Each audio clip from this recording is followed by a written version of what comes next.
Los autores estructuralistas, Prebisch en particular como tal vez su figura más relevante, visto la perspectiva histórica,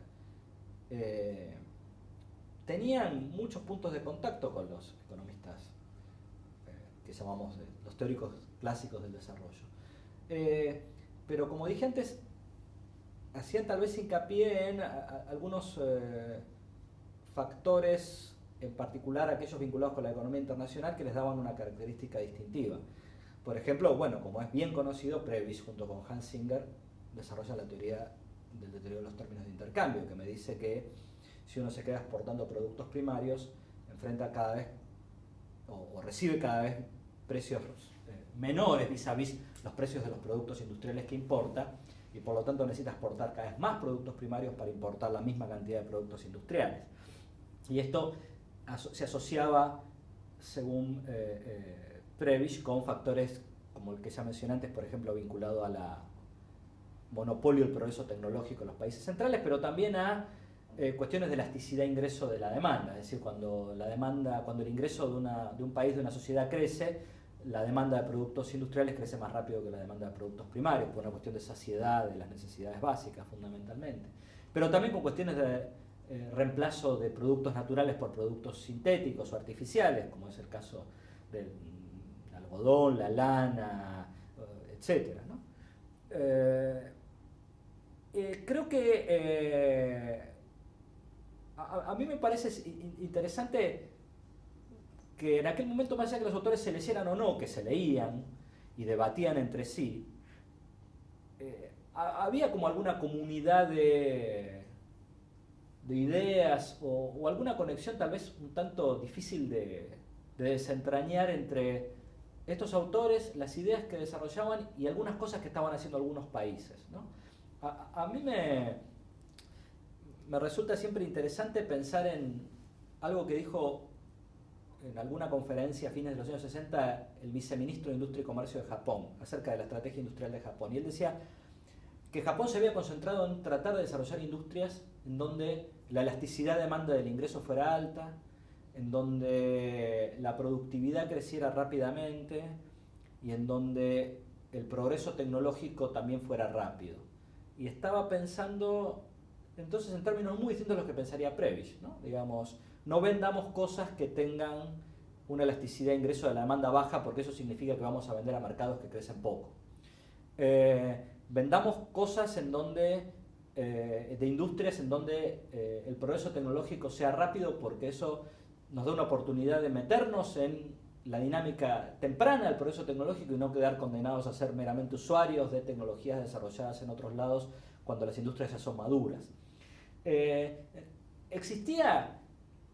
por decirlo en una palabra, digamos, que sintetiza esta preocupación, un interés muy importante por estudiar cuál era el patrón de especialización de las economías. Y creo que esto es algo que, si bien los autores clásicos del desarrollo metían, los estructuralistas lo tenían más claro, ¿no? El patrón de especialización. El patrón de especialización cuenta. No es lo mismo producir unas cosas que otras. Y esto ciertamente es una diferencia fundamental con las teorías más ortodoxas en términos de comercio internacional, en donde esta preocupación está ausente, o más bien se remite a decir que el patrón de especialización es el patrón de especialización en donde uno tiene ventajas ricardianas o Heckscher-Ohlin, pero en todo caso ventajas asociadas con la dotación de factores, fundamentalmente el caso de Heckscher-Ohlin, o con habilidades que no sabemos muy bien cómo se construyen en el caso de la teoría más clásica. Aquí existía la idea de que uno tenía que hacer un esfuerzo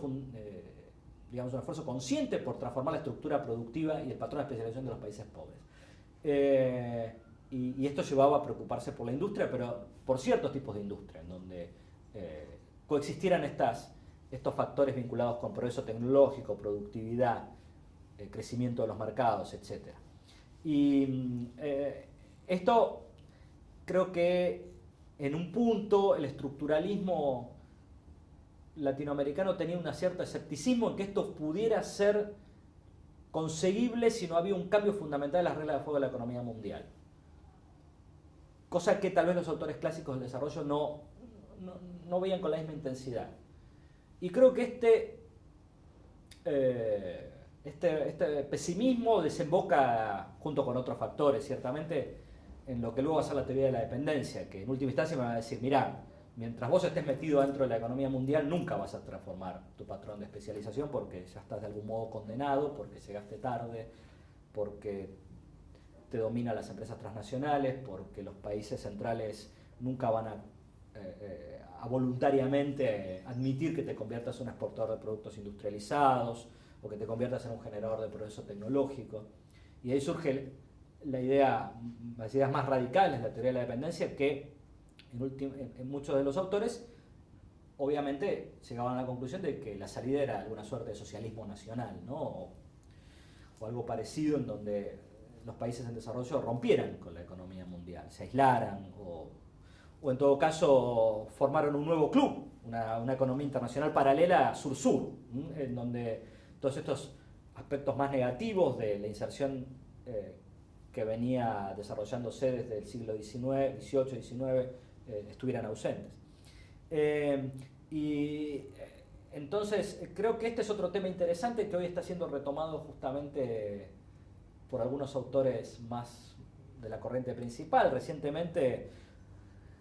alguien como Ricardo Hausmann junto con Dani Rodrik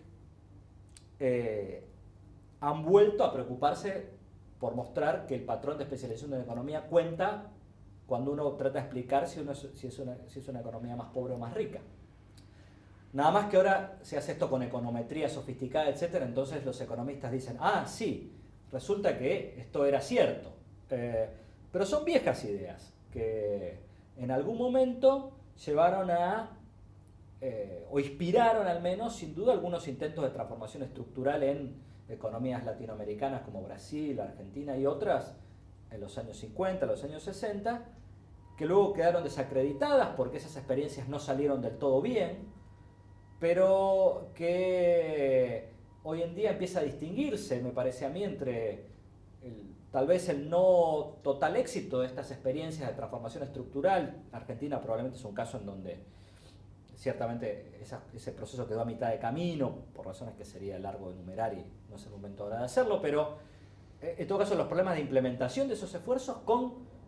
la idea en sí, y la idea de que el patrón de especialización cuenta, que lo que uno produce importa para saber si uno tiene mayores o menores chances de que su economía crezca. Creo que es un legado fundamental de la economía estructuralista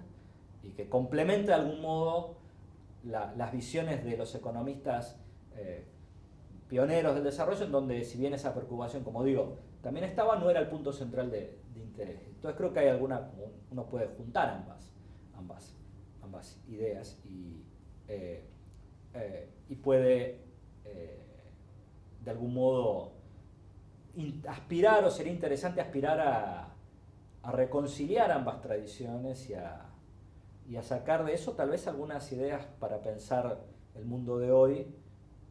olvidándose de algunos, o tratando de olvidar algunos de los aspectos más controvertidos o discutibles de tanto el estructuralismo como de los pioneros del desarrollo, y concentrándose en cosas que hoy siguen teniendo capacidad de poder explicativo para entender la problemática del subdesarrollo. Tanto sea las trampas de pobreza de Rosenstein-Rodan como las preocupaciones por el patrón de especialización de los estructuralistas, creo que son ideas, tanto junto con otras